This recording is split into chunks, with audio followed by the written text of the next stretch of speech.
and welcome to my channel. I'm Semaan and I'm a licensed psychotherapist. If you've been here before, thanks for tuning back in. And if this is your first time joining me, thanks for being here. Please remember to give this video a thumbs up, leave a comment in the comment section below, and subscribe to my channel for more videos.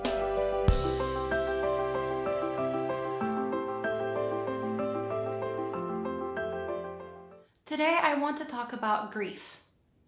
Because when we talk about grief, we usually think about it within the context of the death of a loved one. However, if we look at the situation of the world we're in today, I think it's fair to assume that all of us are grieving the loss of someone or something.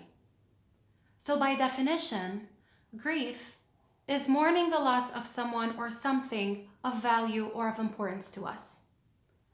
So yes, we can mourn the death of a loved one, we can grieve that loss, but we can also grieve the loss of relationships, the loss of a job, the loss of social connections and family connections. So I think on some level, we can all relate to grief right now. Today, I will talk about the grieving process in the 5 stages that we call stages of grief. This model was developed by a renowned psychiatrist called Elizabeth Kubler-Ross. And the kubler-ross model of grief is helpful to know because it helps us understand what emotions and thoughts we go through when we are grieving the loss of someone or something important to us. The first stage in the kubler-ross model of grief is denial.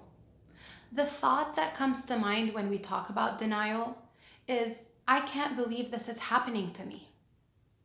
I can't believe I just lost a relationship that I've been in for 10 years. Or I can't believe the person I wake up to every morning is suddenly gone. Or I can't believe I've been working for this company for 10 years and now I lost this job. This can't be true.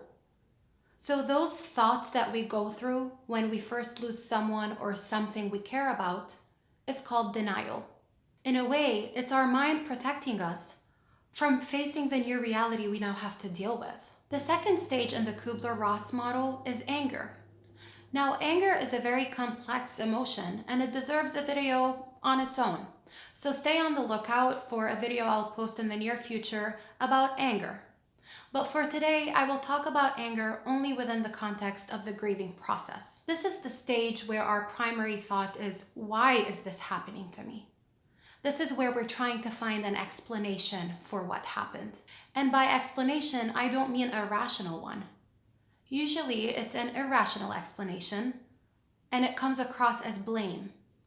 We either blame ourselves or we blame others for the loss that we just went through. So for example, someone who just lost their job might find themselves blaming themselves for not working hard enough to keep that job. Or someone who just lost a loved one to an illness might find themselves blaming the doctor for not doing everything they could to save that person's life. So again, anger is complex, and within the context of grief, it comes across as trying to find an explanation. The third stage in the kubler-ross model is bargaining. The thought that comes to mind when we talk about this stage is, I'm willing to do anything to change the situation I'm in. So someone going through the bargaining stage of grief may find themselves calling their old boss back, telling them they're willing to take a pay cut just to have their job back. Or someone going through a divorce might find themselves calling their ex-partner or ex-spouse and convincing them to come back to the relationship, promising that this time it will be different. Another example is if someone we know is struggling with a terminal illness, we can find ourselves looking for an unlikely cure to that illness, even though every doctor and every medical research tells us that this person will not survive. We can still find ourselves bargaining. The fourth stage in the kubler-ross model is depression. And this is different from depression as a mental illness. If you want to learn more about depression, I recently uploaded a video specifically on the warning signs of depression, so I encourage you to go to my channel and watch it. But for today's video, we're going to talk about depression solely within the context of the grieving process. This is the stage where we might find ourselves asking, what's the point of going on if I just lost something so important to me? And this stage is arguably the most painful stage of the grieving process, because depression is really the first time we acknowledge the loss we just endured. However, no matter how painful depression is in the grieving process, it's important to recognize that it's the stepping stone to get us to the final stage, which is acceptance. But before we get there, let's talk a little bit more about what depression looks like within the grieving process. This is when a person starts feeling like they can't stop crying, or they are isolating from their friends to really mourn the loss of the relationship or of the person or of the job or whatever big loss they just endured. So it can look a lot like isolation. As I hinted to before, the fifth stage in the kubler-ross model is acceptance. The thought that describes this stage is everything's going to be okay. This is the stage where we are able to acknowledge and honor the painful experience we just went through, but we're able to consolidate our emotions and our logical thinking. So someone who just lost their job can probably tell themselves that, yes, I just went through a really painful thing. However, there are a lot of job openings out there and I could probably find another job in just a few weeks. So that's what acceptance could look like. It's important to remember that just like any cycle in life, the grieving process is not linear. So in other words, people don't necessarily go through these stages in order.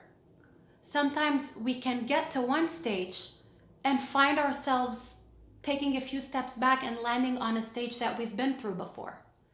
Take the example of anniversaries.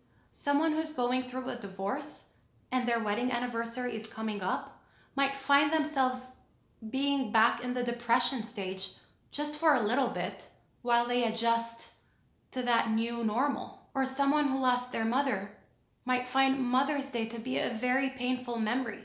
Even if they've gone through the stages, they might find themselves in the denial stage all over again just by the trigger of Mother's Day. Now that you understand and know how complex the grieving process is, I hope you can give yourselves the time, the patience, and the compassion to go through these stages. If you know someone going through the grieving process, also give them the time and space they need to go through the stages. Don't pressure them to get to the acceptance stage when they haven't really gone through the other stages that would get them there. I hope you found this video to be helpful, and I look forward to seeing you all in my next one.